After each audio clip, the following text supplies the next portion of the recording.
Guys, tayo maglilitsong kawali. Meron tayong 6 na kilong liempo. Ating inihalbos ng 1 oras at kalahati. Pero hindi, huwag nyong hahaluin. Ayan guys, so ating palalamigin.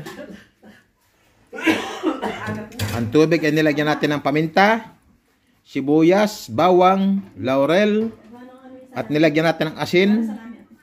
At tinikman ko yung tubig kung tama, kung may alat na, para yung ating karne ay may lasa ng asin.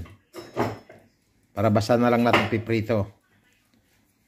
Guys, pinakuluan natin ng 1 oras at kalahati na hindi hinahalo. Mahina lang ang apoy.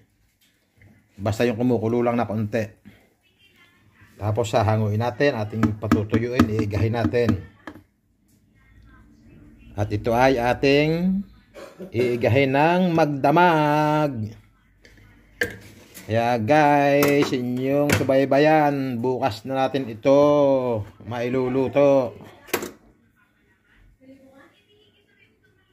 Dito kubok meron ditong Guys, ito ang ating ililitsong kawali. 6 na kilo. Meron ditong Yan, ipinatas natin doon sa may salaan. Para tumulo ang kanyang mantika. At para maiga, matuyo.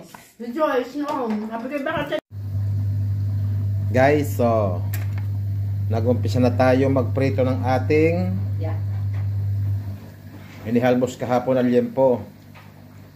Guys, talaga lang ang mabusisi itong gawain itong maglitsong kawali. Kung gusto nyo makapagpasarap. Ito inihalbos ko, may lasa na to. Tamang-tama yung asin na nilagay ko sa pinaghalbusan.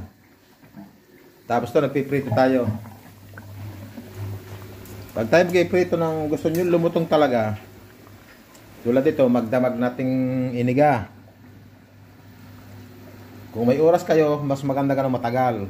Pero kung wala naman, pwede mga 2 oras, 3 oras, basta matuyo lang siya. O inyong ibilad o pahanginan. Para mawala ang basa, para hindi magputukan pagka pinrito. Tapos maglalagay kayo ng mantika. Hintayin yung talagang mainit na siya bago kayo maglagay. Tapos pag nilagay nyo ng karne, ilagay nyo na lang sa luhit. Sa mainit, sa malamig lang, mahinang apoy lang. Sa low. Hayaan nyo siya kung kailan siya pumula, huwag kayong maiinit. Yan, umaabot tayo ng 40 minutes o kalakula 1 oras. Pero huwag kayo maiinip. At napakaganda ng kalalabsan. Napakalutong niya.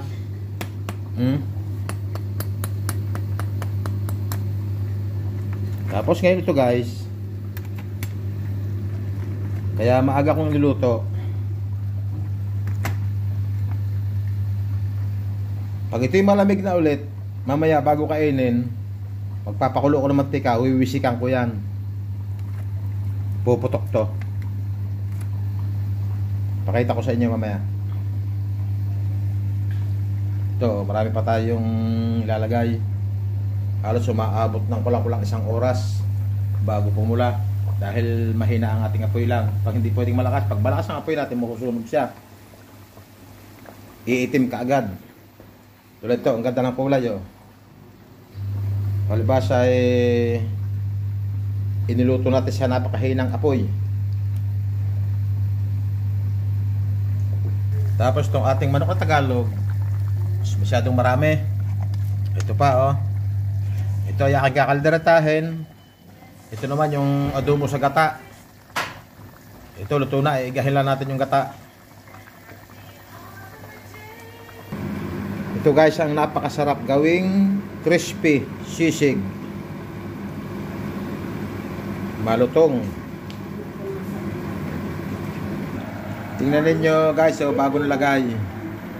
Hindi siya tumatalsik ang mantika dahil mahina lang ang kanyang apoy. Basta huwag lang kayong maiinip. Parang tingin nyo parang hindi maluluto pero pumupula siya. Ito kahahango lang natin ng isa oh. Ayan oh. Yan yung ating 5 kilo na liempo. Kasama yon. Guys, napakalutong.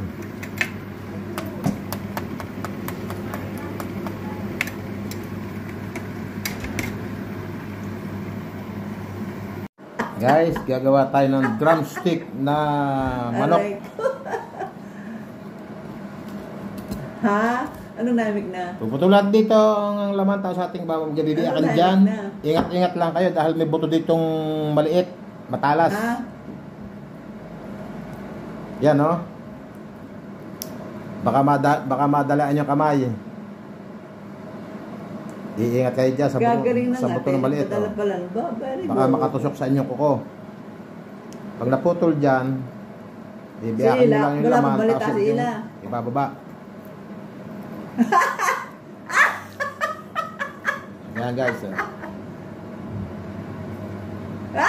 Lollipop. Hindi yun nagbago. Bakit ako dadating? Maaga pa naman. Makakanya halimbawa pagkapasko, malay nyo. Oh.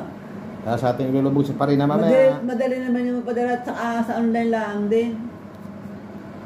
Ito na guys, ang dami natin nagawa. Oh. Ha? Ano na? Para sa mga bata. Hoy! O kaya nga! Kung may pera nga lang Hiwain nyo lang dito. Paikot. Ay, pag may Tapos ipon naman ibababa ng yung kutsilyo. yung mga karami din Tapos inyong biyakin. Oo. Tapos saka nyo hilahin pababa. Ha? Oo. Oo. Tapos tong gatil na ito, inyo puputulin dahil matigas yan. Gatil na yan. Oo. Yan siya guys. Minsan yung buto dito napapasama sa pagputol. Delikado ito. Oh. Nakikita ko sa inyo. Kaya mag-iingat kayo kung gagawa kayo ng ganito. Yan. Oh. Tapos? Delikado sa pagitan sa may kuko. Pag natusok kayo ng kuko. Pag ginanyan nyo. Oo. O minsan inaalis ko. Magbibigay din ng kuya. Yan, oh. Sasabihin ko na sa iyo, ibabawas mo uli ng ibabawas mo na sa ng 52 kayo daw kayo ng apat. Bibilang daw, di bali 10 sa mga pag-isa din, di 10. 8 yata na kuya sa inyo.